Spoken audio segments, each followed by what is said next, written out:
चलिए गाइस, आज स्टार्ट करते हैं कि ऑर्गेनिक केमिस्ट्री का बहुत ही इंपॉर्टेंट टॉपिक बेटा बनाना बॉन्ड। बनाना बॉन्ड या जिसको हम three centred two electron bond भी बोलते हैं, या इसको वेस्टर्न कंट्री में इसको बेंट बॉन्ड के नाम से काफ़ी ज़्यादा प्रचलित है। बनाना बॉन्ड या three centred two electron bond या बेंट बॉन्ड।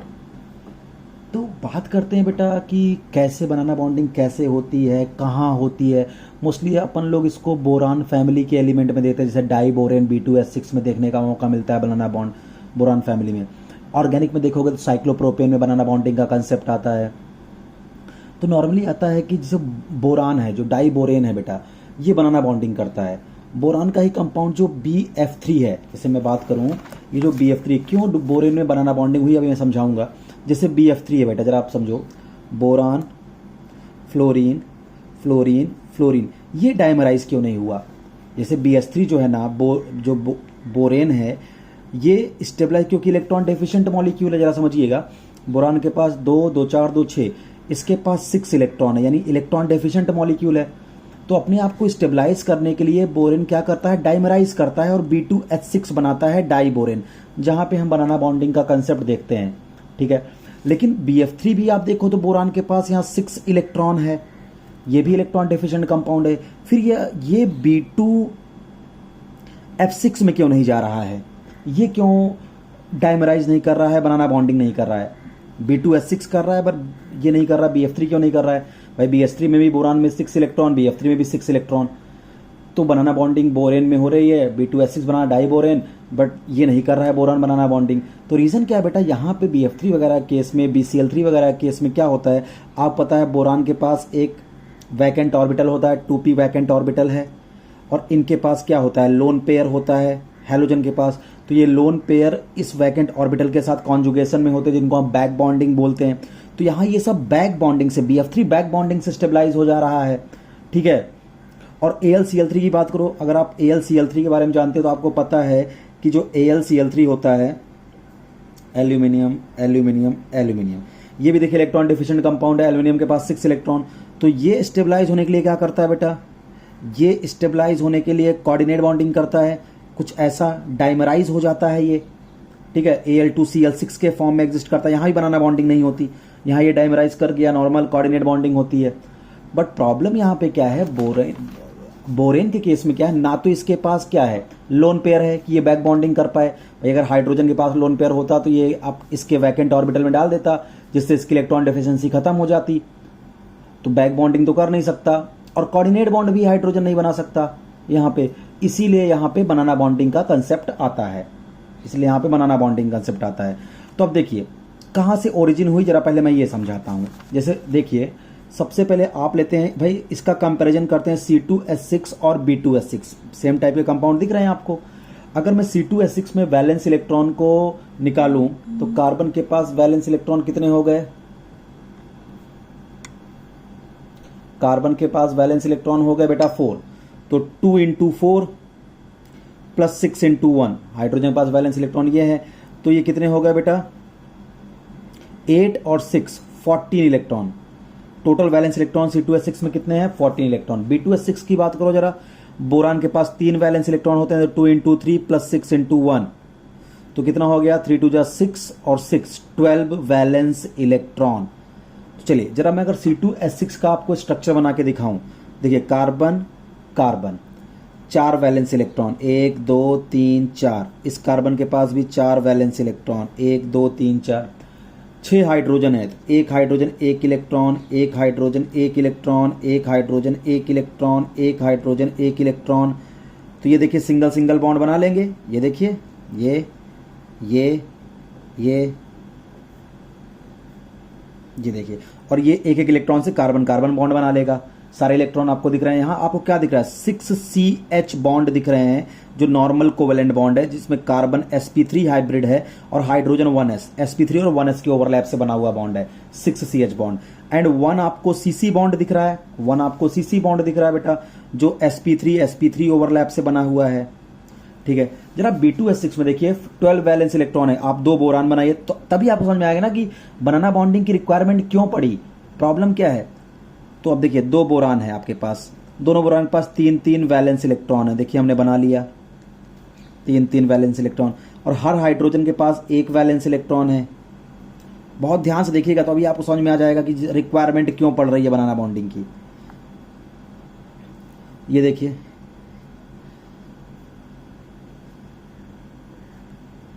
ये देखिए, ये तो बन गया BH3। बट अब देखिए इस बोरान और इस बोरान को बॉन्ड बनाने के लिए इनके पास इलेक्ट्रॉन ही नहीं है। इस बोरान और बोरान में डायरेक्ट लिंकेज है ही नहीं, तो फिर B2H6 कैसे एग्जिस्ट कर रहा है? यही तो क्वेश्चन है कि भाई अगर बोरान और बोरान में डायरेक्ट लिंकेज है ही नहीं, यहाँ पे इलेक्ट्रॉन ही नहीं है, तो बॉन्ड कैसे बनेगा इनके बीच में? फिर कैसे B2H6 एग्जिस्ट करता है, इसी को अपने को समझना है बनाना बॉन्डिंग से।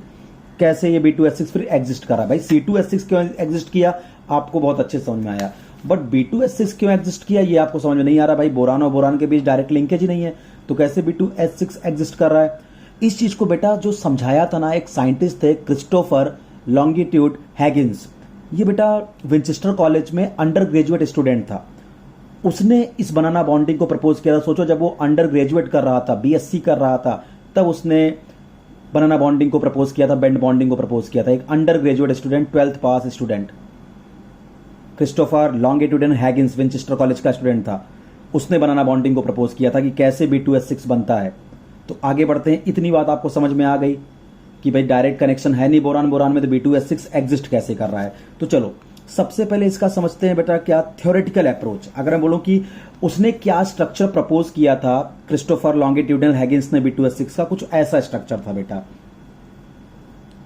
एक प्लेन है, देखिए आपका, उसने बोला एक आपका बोरान यहां पे प्लेन पे आप देखिए B2H6 में क्या होगा, आपका बोरान है कुछ ऐसा बना देता हूं मैं,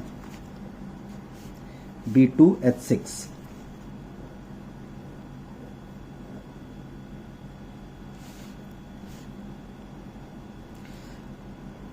एक हाइड्रोजन ये, एक हाइड्रोजन ये, एक हाइड्रोजन ये और एक हाइड्रोजन ये, ठीक है, 4 हाइड्रोजन ये हो गए। ये चारों हाइड्रोजन बेटा टर्मिनल हाइड्रोजन कहलाते हैं। ये चारों टर्मिनल हाइड्रोजन कहलाते हैं। और ये जो आपके हाइड्रोजन है 4 टर्मिनल हाइड्रोजन है। और यहां पे देखिए 2 आपको ब्रिज हाइड्रोजन दिखेंगे जो दोनों बोरान को कनेक्ट कर रहे हैं। 2 आपके हाइड्रोजन ये ब्रिज हाइड्रोजन होते हैं। तो जो क्रिस्टोफर लॉन्गिट्यूडनल हैगिन्स ने प्रपोज किया था डाइबोरेन का स्ट्रक्चर, वो कुछ ऐसा था। ये जो 4 टर्मिनल हाइड्रोजन है बेटा, these terminal hydrogen are coplanar, यानी ये इसी प्लेन में है, कोप्लेनर। बट ये जो 2 ब्रिज हाइड्रोजन है, these 2 are called bridge hydrogen. ये बेटा perpendicular to the plane, plane के ऊपर प्लेन के नीचे परपेंडिकुलर होते हैं bridge hydrogen. This is the structure of B2H6। अभी मैं इस पे बहुत सारी बातें करूंगा, पहले आप स्ट्रक्चर को समझ लो। तो B2H6 में क्या क्या देखिए, यहां पे भी मैंने लिख दिया। और यहां पे एक बात बताऊं, ये जो BH बॉन्ड है, जो टर्मिनल हाइड्रोजन का बेटा BH बॉन्ड है, इसकी बॉन्ड लेंथ 119 पिकोमीटर होती है, 119 पिकोमीटर। और ये जो ब्रिज हाइड्रोजन वाले BH बॉन्ड है, इसकी बॉन्ड लेंथ 131 पिकोमीटर होती है। ये जो HBH बॉन्ड एंगल है बेटा, ये 120 डिग्री का होता है, ये 120 डिग्री। और प्लेन के साथ ये जो एंगल है ये 97 डिग्री का होता है। ये कुछ डेटा है जो आपको याद रखने हैं। ये जो टर्मिनल BH बॉन्ड है उसकी बॉन्ड लेंथ कितनी होती है, 119। जो ये ब्रिज वाले बॉन्ड है उनकी बॉन्ड लेंथ कितनी होती है BH बॉन्ड की, 131 पिकोमीटर। अब बात आती है कि इसको कैसे एक्सप्लेन किया जाए। स्ट्रक्चर तो उस बंदे ने ऐसा ही बताया था। तो अब देखो इस स्ट्रक्चर के बारे में कुछ प्रूफ्स देखिए। पहले हम कुछ थ्योरेटिकल बातें करेंगे, उसके बाद हम आपको लॉजिकल अप्रोच इसका बताएंगे, एक्सपेरिमेंटल मेथड बताएंगे कैसे ये स्ट्रक्चर प्रपोज हुआ।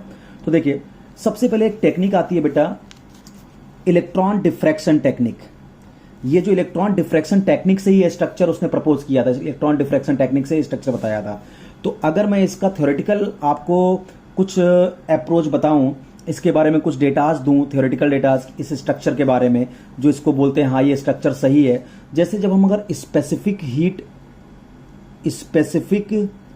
हीट की बात करें, अगर हम बात करें specific heat measurement, specific heat measurement बेटा ये वो टेक्निक होती है।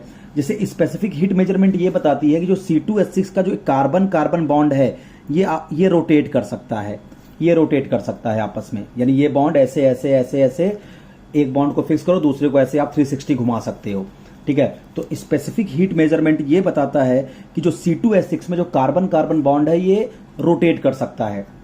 लेकिन B2 स्पेसिफिक हीट मेजरमेंट ये बताता है कि B2S6 के जो बॉन्ड्स होते हैं, ये जो बॉन्ड्स होते हैं बोरान और बोरान में, ये आपस में रोटेट नहीं होते, ये बॉन्ड रोटेट नहीं कर सकते। अच्छा बताइए बॉन्ड क्यों नहीं रोटेट करेगा? अगर सोचो अगर ये बॉन्ड रोटेट किया तो ये ब्रिज टूट जाएगा, ये ब्रिज क्या हो जाएगा? टूट जाएगा। तो ये स्पेसिफिक हीट मेजरमेंट ये बता रहा है कि यहां पे रोटेशन पॉसिबल नहीं है बोरान और बोरान के बीच में, यानी ये बॉन्ड रोटेट नहीं कर सकता। ये क्या प्रूव कर रहा है? ये प्रूव कर रहा है कुछ हो ना हो, कुछ जरूर इस स्ट्रक्चर में ब्रिज लाइक स्ट्रक्चर है, तभी रोटेशन पॉसिबल नहीं हो पा रहा है, जिससे कंफर्म हो रहा है कि हो ना हो B2S6 में कुछ ब्रिज लाइक स्ट्रक्चर होगा, क्योंकि अगर ये रोटेट कर गया तो ब्रिज टूट जाएगा। तो बता रहा है स्पेसिफिक हीट मेजरमेंट बता रहा है no rotation of bond takes place. इसका मतलब क्या है? हो ना हो यहां पे कोई ब्रिज लाइक स्ट्रक्चर है, तभी बॉन्ड रोटेट नहीं कर पा रहा है। तो पहला आपको समझ में आ गया कि ब्रिज लाइक स्ट्रक्चर। अभी मैं क्या बोल रहा हूं? मैं आपको थ्योरेटिकल बातें बता रहा हूं, क्या क्या सोचा जा रहा था। अभी लॉजिकल एक्सप्लेनेशन भी दूंगा आपको, जिससे क्या हुआ भाई रोटेशन नहीं। इससे मैं क्या सोच रहा हूं कि बोरान बोरान बॉन्ड रोटेट नहीं कर पा रहा है, इसका मतलब रोटेशन क्यों नहीं हो पा रहा है? क्योंकि ये ब्रिज हाइड्रोजन की वजह से। अगर ये रोटेट करेगा तो ये ब्रिज हाइड्रोजन टूट जाएंगे। तो हो ना हो अगर रोटेशन नहीं पॉसिबल हो रही है, इसका मतलब कुछ ना कुछ जरूर ब्रिज लाइक स्ट्रक्चर मॉलिक्यूल में प्रेजेंट है। तो इतनी बात आपको समझ में आ गई। चलिए सेकंड, जब बेटा मैं B2H6 का मेथाइलेशन करता हूं, जब मैं क्या करता हूं B2H6 का मेथाइलेशन, ध्यान समझिएगा, जब मैं B2H6 का मेथाइलेशन करता हूं, मेथाइलेशन, तो मैक्सिमम मैं बेटा B2H6 में 4 मेथाइल ग्रुप को ही अटैच कर सकता हूं। मेथाइलेशन करने के बाद B2H2ME4 यानी 4 ही मेथाइल को मैं अटैच कर सकता हूं। अब ये क्या सजेस्ट कर रहा है? 4 मेथाइल का अटैच होना ये सजेस्ट कर रहा है कि मैक्सिमम 4 हाइड्रोजन हैं जो कोप्लेनर हैं। जो क्या है? कोप्लेनर। ये वाले बेटा हाइड्रोजन मैंने बनाया था ना आपके सामने, ये वाले हाइड्रोजन यहीं चारों जगह पे ही मिथाइल अटैच हो सकता है, यहां और यहां मिथाइल अटैच नहीं हो सकता। तो जब भी हम डाइबोरेन का बेटा क्या करते हैं? मेथाइलेशन करते हैं। डाइबोरेन का जब भी हम मेथाइलेशन करते हैं तो मैक्सिमम 4 है तो 6 हाइड्रोजन, बट 6 के 6 हाइड्रोजन को नहीं हटा पा रहा हूं, केवल मैं 4 ही हाइड्रोजन को हटा पा रहा हूं। इसका मतलब मैक्सिमम 4 हाइड्रोजन है जो कोप्लेनर हैं, इनको मैं आसानी से रिप्लेस कर रहा हूं। तो ये तो हुआ थ्योरेटिकल एक्सप्लेनेशन स्ट्रक्चर के रिगार्डिंग। अब बात करते हैं बेटा जरा इसके लॉजिकल एक्सप्लेनेशन की। लॉजिकल एक्सप्लेनेशन B2S6 का स्ट्रक्चर का। तो स्ट्रक्चर क्या था? फिर से बना लेता हूं। बोरान बोरान, ये 4 आपके कोप्लेनर हाइड्रोजन, अच्छे जरा समझिएगा बेटा, 4 ये आपके कोप्लेनर हाइड्रोजन और 2 आपके ब्रिज्ड हाइड्रोजन। अभी बहुत अच्छे समझाऊंगा, परेशान मत होना। ये आपके ब्रिज्ड हाइड्रोजन, ठीक है। ये आपके टर्मिनल हाइड्रोजन, ये आपका टर्मिनल हाइड्रोजन, ये टर्मिनल, ये टर्मिनल। ये बॉन्ड लेंथ कितना बताया था? 1119 पिकोमीटर, ये 131 पिकोमीटर। अब मैं लॉजिकल एक्सप्लेनेशन पे आ रहा हूं। ये एंगल 120 डिग्री और प्लेन के साथ एंगल 97 डिग्री, ठीक है, प्लेन के साथ एंगल 97 डिग्री। तो बेटा देखो, पहला ये जो टर्मिनल हाइड्रोजन है, ये जो आपके टर्मिनल हाइड्रोजन है, जो 4 BH बॉन्ड हैं, ये वाले, ये और ये, इनकी बॉन्ड लेंथ क्या आई है BH बॉन्ड की? 119 पिकोमीटर। और बेटा अगर आप इनऑर्गेनिक केमिस्ट्री को डिटेल में पढ़ोगे ना, तो आपको एक बात समझ में आएगी, जहां पे भी बोरान बेटा इलेक्ट्रॉन डिफिशिएंट बॉन्डिंग करता है, तो वहां पे बोरान हाइड्रोजन का जो बॉन्ड लेंथ होता है 118 से लेके 120 पिकोमीटर के बीच में पाया जाता है। जब भी बोरान इलेक्ट्रॉन डिफिशिएंट बॉन्डिंग करता है जहां पे भी, वहां पे जो BH बॉन्ड की बॉन्ड लेंथ होती है 118 से 120 पिकोमीटर के बीच में होती है, और यहां भी क्या है 190, यानी ये नॉर्मल BH बॉन्ड है। नॉर्मल BH बॉन्ड का मतलब क्या है? ये बॉन्ड 2 सेंटर 2 इलेक्ट्रॉन बॉन्ड है, यानी ये 4 बॉन्ड है BH BH BH BH, ये 2 centre 2 electron bond. Why we call 2 centre 2 electron? देखिए, बोरान एक सेंटर है, हाइड्रोजन एक सेंटर है, 2 सेंटर हुआ, एक इलेक्ट्रॉन बोरान का, एक इलेक्ट्रॉन हाइड्रोजन का, 2 इलेक्ट्रॉन, 2 सेंटर के बीच में 2 इलेक्ट्रॉन है। This is normal bond, 2 centre 2 electron bond. तो यहां पे कितने 2 सेंटर 2 इलेक्ट्रॉन बॉन्ड है? 1 2 3 4। ये नॉर्मल बोरान हाइड्रोजन बॉन्ड है, जो नॉर्मल 2 सेंटर है, एक इलेक्ट्रॉन बोरान का, एक हाइड्रोजन का, तो 2 सेंटर 2 इलेक्ट्रॉन बॉन्ड, ठीक है। बट ये देखो जरा, जो ब्रिज्ड हाइड्रोजन और बोरान के बीच का जो बॉन्ड लेंथ है 131 पिकोमीटर। और केमिस्ट्री बोलती है बेटा बॉन्ड लेंथ का नॉर्मल से ज्यादा होना, भाई ये भी तो BH बॉन्ड ही है, तो बॉन्ड लेंथ का नॉर्मल से ज्यादा होना इस बात की पुष्टि करता है कि हो ना हो यहां पे इलेक्ट्रॉन की डेफिशिएंसी है। मेरी बात को बहुत ध्यान सुनिएगा, केमिस्ट्री इस बात को रिवील करता है कि देखिए एक्सपेक्टेड बॉन्ड एंगल ये होना चाहिए BH बॉन्ड का, लेकिन जो ब्रिज्ड हाइड्रोजन और बोरान के बीच का बॉन्ड लेंथ है वो 131 है, एक्सपेक्टेड से ज्यादा बॉन्ड लेंथ। एक्सपेक्टेड से ज्यादा बॉन्ड लेंथ आना केमिस्ट्री में ये प्रूव करता है इलेक्ट्रॉन डेफिशिएंसी है, यहां पे इलेक्ट्रॉन की डेफिशिएंसी है इस बॉन्ड में। इसका मतलब less number of electron rotate in more centre. Electron deficiency का मतलब क्या, less number of electron rotate in more centre, come electron ज्यादा सेंटर में रोटेट कर रहे हैं, ठीक है। और यहीं से जन्म होता है बनाना बॉन्डिंग की, यही बॉन्ड लेंथ का मिलना, यहीं से जन्म होगा बनाना बॉन्डिंग का। यही डिफिशिएंसी प्रूव करेगा कि यहां पे बोरान H और बोरान के बीच में बनाना बॉन्डिंग होगी, ठीक है। अब मैं बनाना बॉन्डिंग को आपको बताता हूं कैसे होगा, कैसे 3 सेंटर 2 इलेक्ट्रॉन बॉन्ड है। चलिए सबसे पहले बोरान की बात करें, एटॉमिक नंबर 5। अगर इसका इलेक्ट्रॉनिक कन्फिगरेशन लिखे बेटा ग्राउंड स्टेट का, तो 1s2 2s2 2p1। तो अगर मैं इसका ऑर्बिटल बनाऊं डायग्राम, तो 2s2 वैलेंस शेल का 2p1, ये रहा 2s, ये रहा 2p। आपको पता है कि अब इसको अगर एक्साइटेड स्टेट में मैं ले जाऊं तो यहां वाला एक इलेक्ट्रॉन यहां जंप कर जाएगा, तो ये 2s में 1, 2p में 2। तो अगर मैं इसको लिखूं this is 2s, this is 2px, this is 2py, this is 2pz। अब ये चारों ऑर्बिटल चले जाएंगे हाइब्रिडाइजेशन में, क्योंकि आपको पता है हाइब्रिडाइजेशन में full filled orbital, half filled orbital, even vacant orbital भी हाइब्रिडाइजेशन में पार्टिसिपेट करता है, मैंने केमिकल बॉन्डिंग में समझाया था। तो यहां पे ये बन गए 4sp3 hybrid orbital of boron, यानी दोनों बोरान के पास 4 हाइब्रिड ऑर्बिटल है, जिसमें से 3 sp3 हाइब्रिड ऑर्बिटल में एक एक इलेक्ट्रॉन है और एक sp3 हाइब्रिड ऑर्बिटल वैकेंट है दोनों बोरान के पास, ठीक है। 4sp, भाई जितने एटॉमिक ऑर्बिटल हाइब्रिडाइजेशन में जाते हैं उतने ही नए हाइब्रिड ऑर्बिटल बनते हैं, तो ये हो गया 4sp3। अब चलिए स्ट्रक्चर देखिए जरा, बोरान मान लीजिए पहला sp3, ये दूसरा sp3, ठीक है। और आपका समझिए ये हमने बना दिया, समझ लीजिए ये आपका सपोज करो ये वैकेंट वाला sp3 और ये चौथा sp3, सबके पास एक एक इलेक्ट्रॉन है तीनों sp3 में। देखो ये भी sp3 है, ये भी sp3 है, ये भी sp3 है, जिनमें ये आपके एक एक इलेक्ट्रॉन है। और ये वाला जो डॉटेड से बनाया है ये आपका वैकेंट sp3 हाइब्रिड ऑर्बिटल है बोरान का। ये पहला बोरान हो गया, 3 में 3 इलेक्ट्रॉन। अब दूसरा बोरान भी ऐसे बनाएंगे बेटा, दूसरा बोरान भी हम कैसे बनाएंगे, यहां देखिए। अब अगर हम बात करें यहां पे भी, तो एक sp3, दूसरा sp3, हाँ, और इधर हम अगर बना दें आपका तीसरा sp3,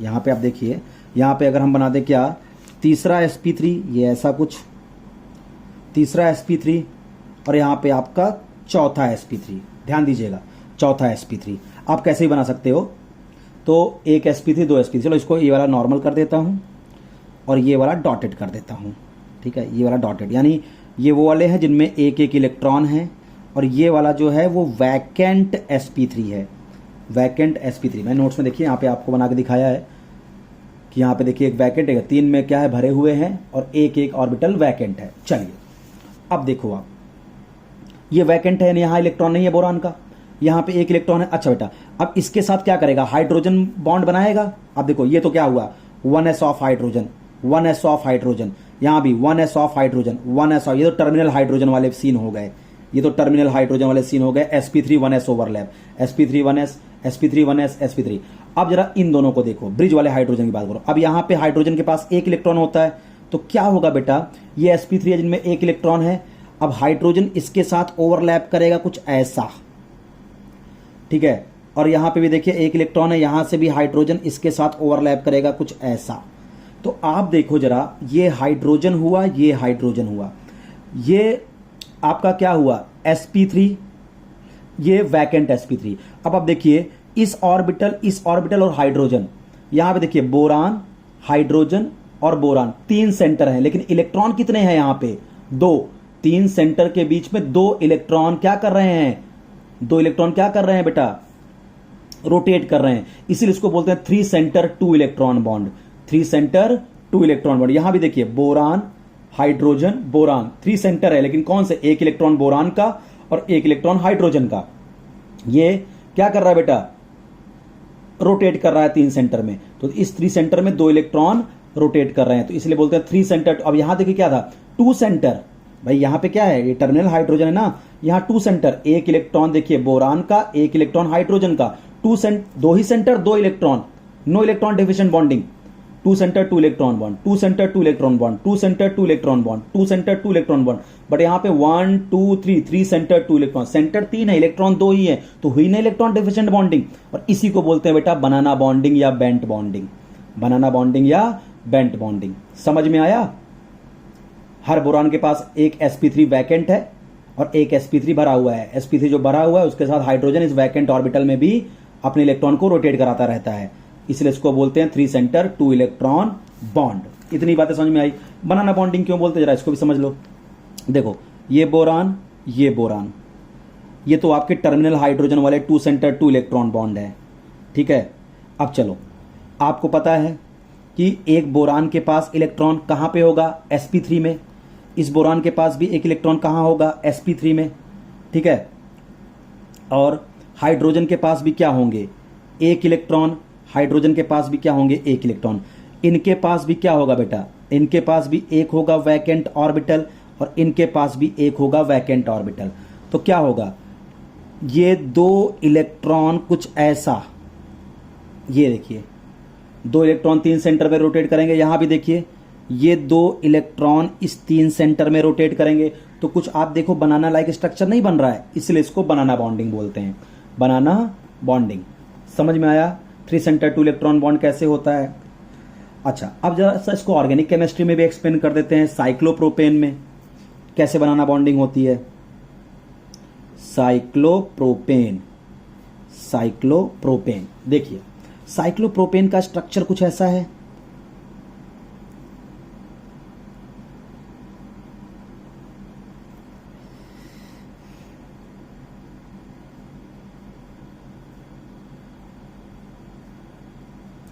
आपको पता है यहां जो इंटर न्यूक्लियर एंगल है वो 60 डिग्री है।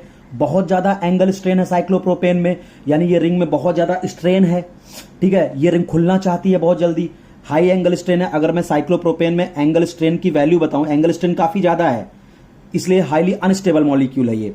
एंगल स्ट्रेन की वैल्यू बताऊं तो 28 किलो कैलोरी पर मोल का एंगल स्ट्रेन है। बहुत ज्यादा एंगल स्ट्रेन ये माना जाता है, 28 किलो कैलोरी पर मोल का एंगल स्ट्रेन है। तो इसीलिए क्या होता है बेटा, जब मैं साइक्लोप्रोपेन का हाइड्रोजनेशन करता हूं तो 80 डिग्री सेल्सियस पे ही क्या बन जाता है, C3H8। लेकिन जब साइक्लोब्यूटेन, इसका जब हाइड्रोजनेशन करता हूं, यहां देखिए इंटर न्यूक्लियर एंगल 60 है, यहां इंटर न्यूक्लियर एंगल 90 है, तो यहां एंगल स्ट्रेन कम है। एंगल स्ट्रेन कम है तो ये मॉलिक्यूल स्टेबल होगा, तो जल्दी से हाइड्रोजन से रिएक्शन नहीं करेगा। तो देखिए 120 डिग्री सेल्सियस पे जाके रिएक्शन कर रहा है और C4H10 बना रहा है। तो साइक्लोप्रोपेन में क्या है, बहुत ज्यादा एंगल स्ट्रेन है। इस एंगल स्ट्रेन के कारण ये जो रिंग है ना, ये हाईली अनस्टेबल है, ये खुलना चाहती है, अपने साइज को बढ़ाना चाहती है, इसलिए क्या बहुत जल्दी से देखिए हाइड्रोजन से रिएक्शन कर गया। लेकिन साइक्लोब्यूटेन में 90 डिग्री है, एंगल स्ट्रेन कम है, ठीक है, इसलिए क्या ये स्टेबल हो गया। साइक्लोप्रोपेन ब्यूटेन स्टेबल हो गया क्योंकि एंगल स्ट्रेन कम है, इसलिए देखिए आप थोड़ा हाई टेम्परेचर पे जाके रिएक्शन किया और ये लो टेम्परेचर पे ही रिएक्शन कर गया। और कुछ समझाते हैं। अब बात आती है सर इसमें बनाना बॉन्डिंग कैसे हुई, तो जरा समझो। ये एंगल इंटर न्यूक्लियर एंगल होता है। इंटर न्यूक्लियर एंगल में कुछ बच्चे कंफ्यूज होते हैं, भाई कुछ नहीं, इस कार्बन से इस कार्बन के न्यूक्लियस को जोड़ने वाला जो एंगल है वो इंटर न्यूक्लियर एंगल है। एक होता है इसका जो बेटा इंटर ऑर्बिटल एंगल होता है, वो होता है 1 इंटर ऑर्बिटल एंगल, वो होता है बेटा आपका 109 डिग्री 28 मिनट, क्योंकि टेट्राहेड्रल sp3 हाइब्रिडाइज है ना कार्बन। साइक्लोप्रोपेन में हर कार्बन sp3 हाइब्रिडाइज है, तो इंटर ऑर्बिटल एंगल कितना होता है, 109 डिग्री 28 मिनट। बट ये जो इंटर न्यूक्लियर एंगल है ये बहुत कम होता है। तो होता क्या है बेटा, समझो कार्बन के पास 4 sp3 हाइब्रिड ऑर्बिटल होंगे, मान लो 2 तो ऐसी बॉन्डिंग कर लिया, और जो 2 हाइड्रोजन से बॉन्डिंग किया है उसको मैं जरा कुछ ऐसा बनाता हूं। देखो, एक sp3, दूसरा sp3, 2 sp3, भाई 2 तो बॉन्डिंग कर लिया, 2 sp3 ये वाले हैं, 2 ये जो हाइड्रोजन से बॉन्डिंग होगा, मैं ऐसे दिखा दे रहा हूं। और इसको देखिए, कुछ ऐसा, एक sp3 ये, एक ये, बाकी दो ये, जिसके साथ ये हाइड्रोजन जुड़े हुए हैं मान के चलिए आप, ठीक है। होता क्या है बेटा, इंटर ऑर्बिटल एंगल क्या होता है, अगर मैं इधर से एक लाइन खींच दूं ऐसे इसके सेंटर से, ठीक है, ये लाइन आपका, और ये एंगल जो है, ये एंगल जो है, मैं बोलूं ये एंगल जो है, ये सब जो एंगल है, ये है आपका 109 डिग्री 28 मिनट, ये एंगल जो है इसको इंटर ऑर्बिटल एंगल कहते हैं। और जो इंटर न्यूक्लियर एंगल है वो कितना है, 60 डिग्री। तो इतना 60 डिग्री, इतना ज्यादा एंगल स्ट्रेन होता है, तो उससे क्या होता है बेटा, ये एंगल इतना कम है, इतना ज्यादा एंगल स्ट्रेन है ये 60 डिग्री, कि उसके कारण से ये जो आपके sp3 ऑर्बिटल्स हैं साइक्लोप्रोपेन के, ये बड़े पास आ जाते हैं, क्योंकि एंगल कम है। भाई अगर ये एंगल 90 बढ़ा दूं तो इन ऑर्बिटल में डिस्टेंस बढ़ जाएगी, तो ये बेंड बॉन्डिंग नहीं कर पाएंगे। लेकिन अगर मैं इसके एंगल को, भाई अगर यही 90 होता, 90 का मतलब क्या होता, इस कार्बन और इस कार्बन, इस कार्बन और इस कार्बन का 90 एंगल होता, तो ये दोनों ऑर्बिटल भी दूर होते, क्योंकि इस कार्बन और इस कार्बन में 60 का एंगल है, बहुत ज्यादा एंगल स्ट्रेन है, उससे ये जो ऑर्बिटल है sp3 ऑर्बिटल, ये बड़े पास पास आ जाते हैं, जिससे इनमें बेंट बॉन्डिंग या बनाना बॉन्डिंग हो जाती है। ये बॉन्डिंग कौन सी बॉन्डिंग हो जाती है, बनाना बॉन्डिंग हो जाती है। इसी कारण से क्या होता है बेटा, और आपको पता है कि अगर दो ऑर्बिटल को एक्सियल ओवरलैप करते हैं ऐसे, तो इससे बनने वाला बॉन्ड सिग्मा होता है, और अगर ऐसे साइड वाइज ऊपर ऐसे ओवरलैपिंग करते हैं, इससे बॉन्ड पाई, और अगर ऐसी ओवरलैपिंग करते हैं, इससे बॉन्ड कौन सा बनता है, बेंट बॉन्ड या बनाना बॉन्ड। तो नॉर्मली ना तो ये सिग्मा है, ना तो ये सिग्मा है, ना ही पाई है, ये एक अजीब तरह का बॉन्ड है जिसको हम बेंट बॉन्ड बोलते हैं। और इसीलिए क्या होता है बेटा, जो बेंट बॉन्ड होता है ना, वो उतना स्ट्रांग नहीं होता, ये सिग्मा और पाई के बीच में इसकी स्ट्रेंथ होती है। इसीलिए क्या होता है, साइक्लोप्रोपेन हाईली रिएक्टिव होता है ड्यू टू बेंट बॉन्डिंग। तो this is all about banana bond. इसीलिए क्या होता है, साइक्लोप्रोपेन कभी कभी ऐसा बना के दिया जाएगा आपको, ये रहेगा कुछ ऐसा, ऐसे ऐसे और ऐसे, कुछ ऐसा साइक्लो बनाना बॉन्डिंग होती है। आपको समझ में आया ना एंगल स्ट्रेन से कैसे मैंने बनाना बॉन्डिंग को एक्सप्लेन किया। अगर यही 90 होता, देखो साइक्लोब्यूटेन में क्या हो जाएगा, यही 90 एंगल हो जाएगा क्या, इंटर न्यूक्लियर एंगल, तो क्या होगा, इनके जो sp3 हाइब्रिड ऑर्बिटल होंगे उतने पास नहीं आ पाएंगे। बट साइक्लोप्रोपेन में 60 डिग्री का एंगल इन जो ऑर्बिटल है sp3 ऑर्बिटल, उनको काफी क्लोज ला देता है, जिससे इनमें क्या होता है, बेंट बॉन्डिंग हो जाती है और बनाना बॉन्डिंग साइक्लोप्रोपेन कर लेता है। This is all about banana bonding. I hope आपको बिल्कुल अच्छे से लेक्चर समझ में आया होगा। Thank you so much.